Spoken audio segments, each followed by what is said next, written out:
168 Hours is a book which tells us that we have more time than you think.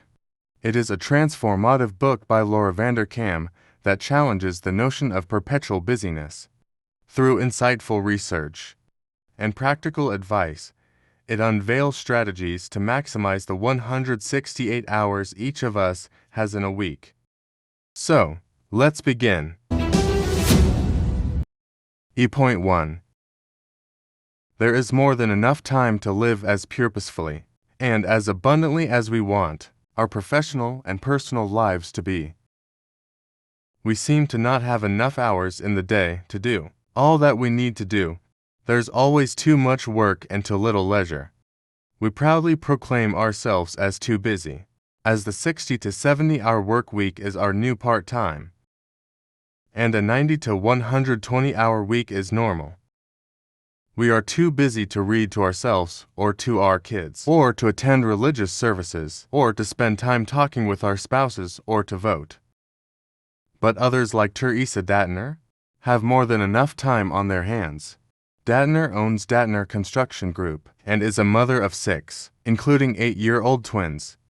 As a business owner, she's probably busier than most of us, yet Datner sleeps 7 hours every night, coaches soccer, and spends the weekends cheering at her children's games.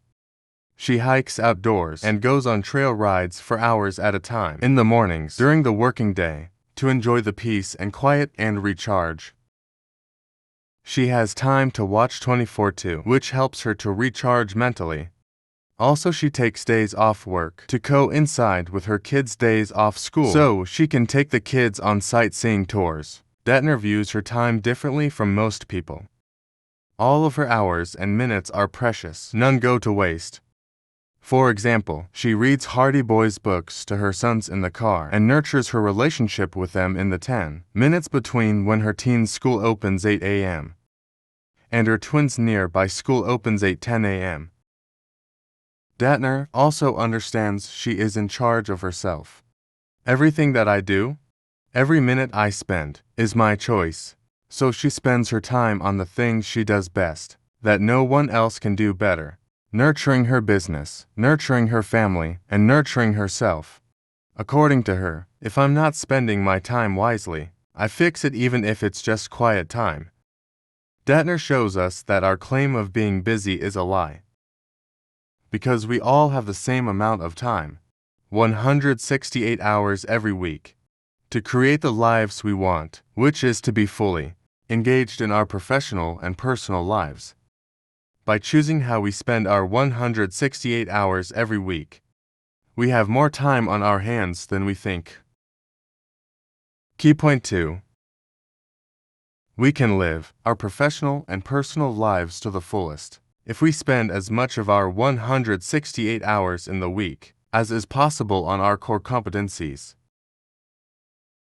Our core competence is what we can do better than almost anyone else, and is the foundation element we need as we try to use our 168 hours to build the lives we want. Troy Smith and Jan Rivkin of the Harvard Business School once likened life to a job, a bundle of tasks and activities an individual takes on.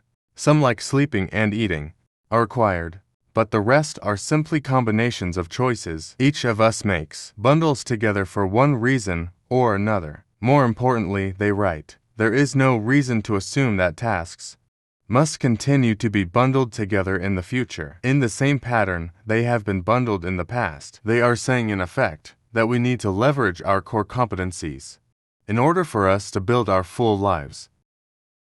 Our core competencies rise out of our clarity of strategic intent, our need to allocate scarce time, resources on the things we do best, and outsource or ignore the rest. This is the path to greatness in our lives, becoming focused and lean. We can't live full lives if we are too scattered to master something, or spend too much time on activities we cannot excel in. Our core competencies are abilities we can leverage across multiple spheres. They should be important and meaningful. They should be the things that we do best, and that others cannot do nearly as well. Ideally, no one should have more than a half a dozen core competencies, And those should fit into certain categories too. For example, if you are in the right job, the substance of your paid work will be a core competence. Nurturing a family members and close friends is also a core competence. Also, your leisure activities The right job will for center us around is your the one core that competencies. matches.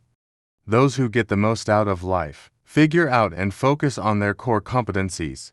They understand that what makes happy, successful people different from those who just plod along in life is because they spend as much of their 168 hours as possible on their core competencies, honing their focus to get somewhere and chucking everything else. Our core competencies, with the right job conditions and work environments to challenge us to the limit of our abilities.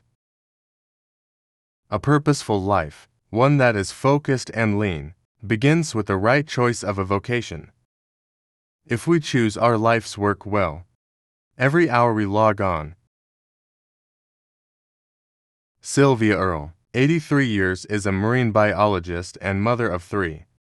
She is explorer in residence for National Geographic and author of several books, including the award-winning Sea Change. When she talks about her craft, after more than 60 years at sea, studying the oceans, hunting for projects, traveling under grueling conditions, battling the blatant sexism in the scientific community, and building a career while raising 3 children,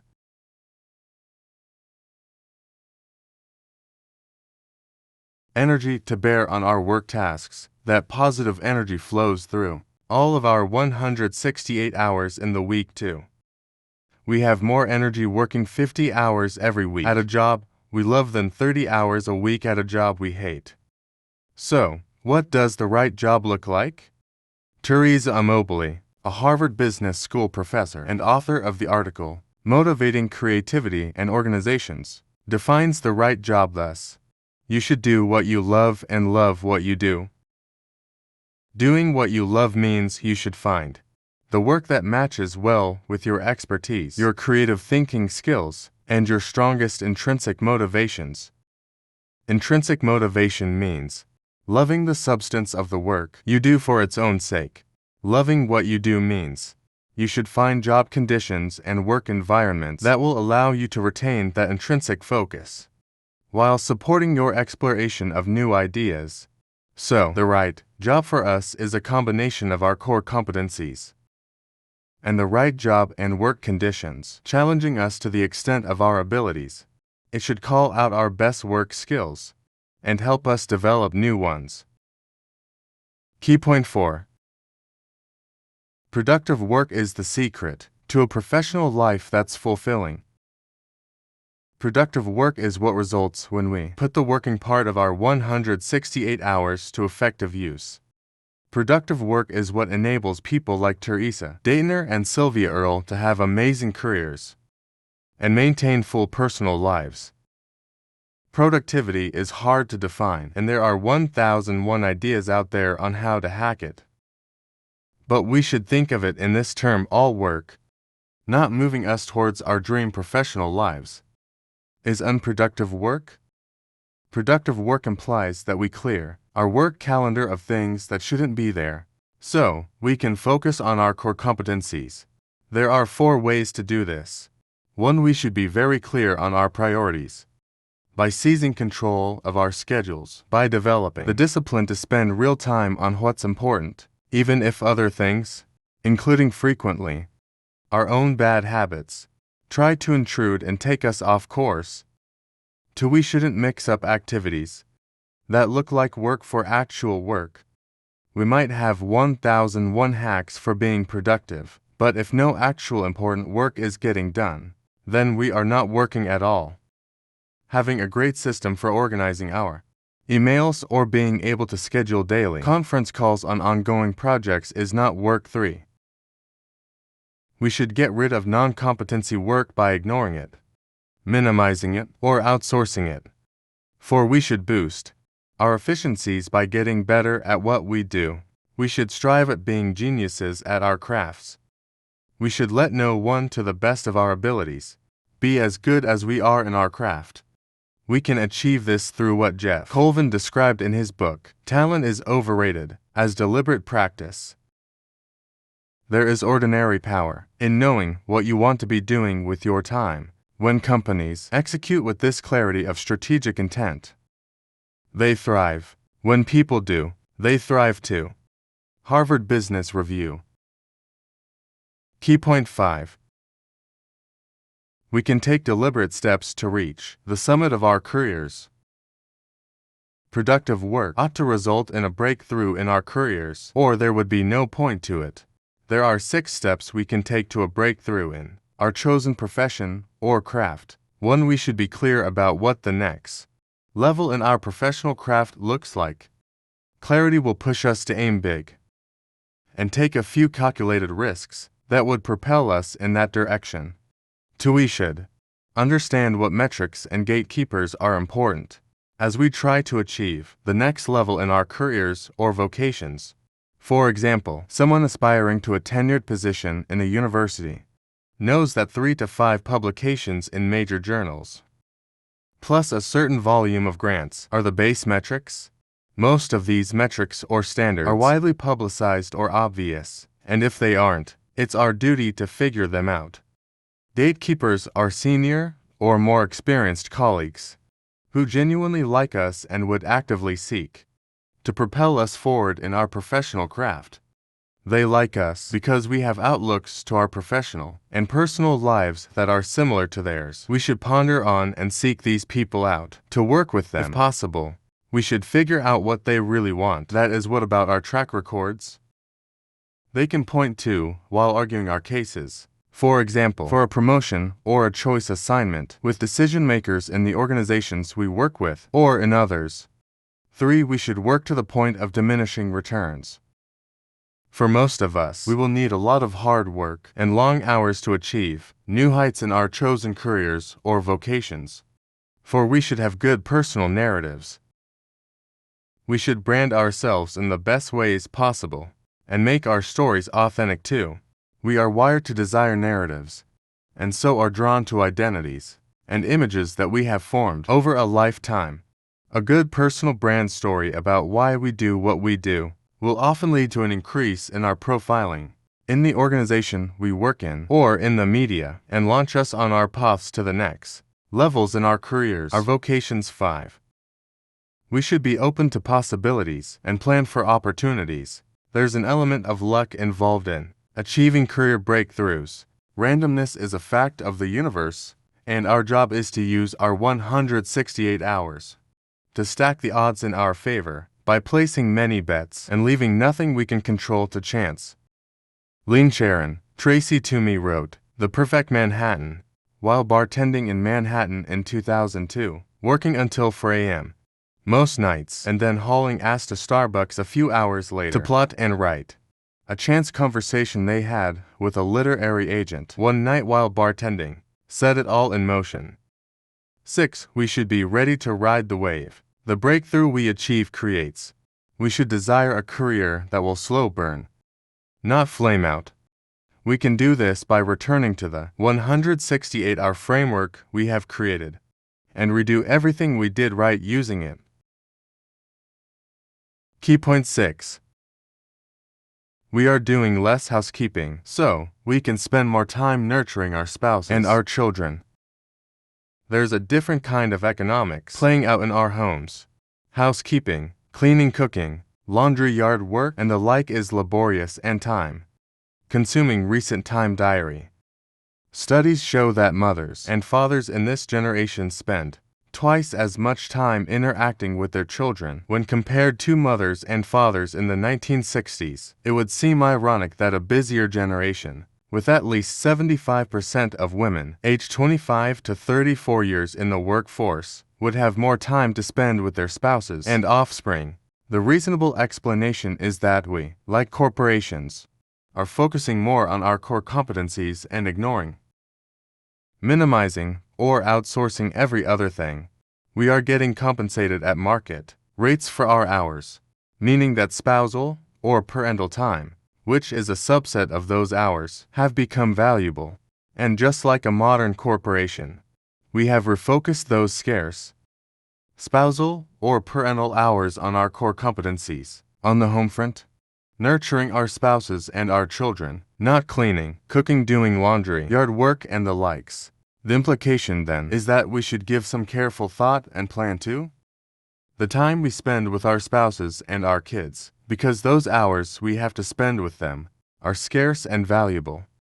We shouldn't, for instance, fall into the nightly routine of dinner, bath and bed, or an overdose of family time together watching TV. We should shake up the routine every now and then, choosing to nights in the week to take the kids out to the movies, or to a diner, or us for a walk in a public park we can implement, ideas, or camping out around a fire in the backyard. So, how do we get the housekeeping done? We should outsource it. Key point 7. If we desire that our lives be purposeful, we need to be deliberate with our leisure hours, in the same way that we are deliberate with our work hours. A purposeful life is a combination of purposeful work hours and purposeful leisure hours. Unfortunately, we are largely unfamiliar with the concept of free time. It's the reason why our long weekend hours are consumed doing chores, shuttling kids around, and watching TV. Then on Sunday night, we feel tense and unrejuvenated. We need to be deliberate in the use of our leisure time, just in the same way that we are deliberate in the use of our work time. Our full lives result from the structure and purpose we give to our work hours, as well as to our leisure hours. Time is too precious for us to be totally leisurely about leisure. Outlined below are 5 steps we can take to purposefully structure our leisure time. 1. We should decide what purposeful leisure activities we will spend our leisure time doing. 2. We should create a schedule around the leisure activities we have chosen. 3. We should commit enough time, energy, and resources to make our leisure activities meaningful. 4. We should align, once in a while, our leisure time with the leisure time of family and friends, so we can keep nurturing those important relationships. 5. We should use bits of time, for example, commute time, home from work, for bits of joy. For example, playing over the family's last summer holiday videos. Key point 8. A full and purposeful life is a full and purposeful 168 hours lived over and over again. Having a full life is not easy, but it can be done. Getting the most out of your life is a function of getting the most out of your 168 hours, week in, week out. And that, in turn, is a function of evaluating where you are and where you want to be. It involves you doing a time makeover, looking at the data from logging your use of your 168 hours for several weeks, determining what stands in the way and what can be changed. There are 8 steps to take to do this. 1. Log your use of time, 168 hours for several weeks, on the purpose-built spreadsheet, available to download on the author's website, my168hours.com. From your log, tally up the time spent on major categories, such as sleep, work, interacting with the kids, and so on. Then create a list of 100 dreams. Think of this list as your bucket list, a list of things you want to get done before your time on Earth is over. Doing this will help you figure out what matters to you and fit them into your schedule. 3. Identify and list out your core competencies. Decide how many of your 168 hours you want to devote to your core competencies and your non-core competencies. Start out with a blank slate. You have 168 hours to fill in. Begin by filling in sleep and child time. 5. Block out hours for core competency activities. 6. Ignore, minimize, or outsource everything else. You have only one life to live. Spend it living your core competencies. 7. Fill in bits of time with bits of joy, as explained in the last tidbit. Finally, change your schedule, your 168 hours, as your priorities in life. Your list of 100 dreams change. Conclusion. The key message in this summary and in the book itself is that we have more than Enough time on our hands to live a purposeful, professional and personal life. And if a purposeful life is a purposeful 168 hours in the week lived over and over again, then all we need to do is take control of our 168 hours by being deliberate in our use of those hours. And we can be deliberate in our use of those hours when we consciously choose to expend them on those activities that are our core competencies, professionally and personally.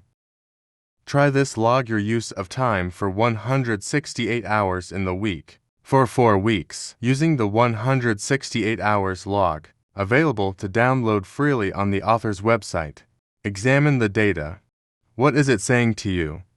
On the average, what percentage of your 168 hours do you expend on your core competencies? And what percentage do you expend on your non-core competencies? What changes do you need to make? Are you in the right job? What attributes of your current employment make you think you are or you are not in the right job? How does the new home economics play out in your home? Do you want to try explaining the concept to your spouse?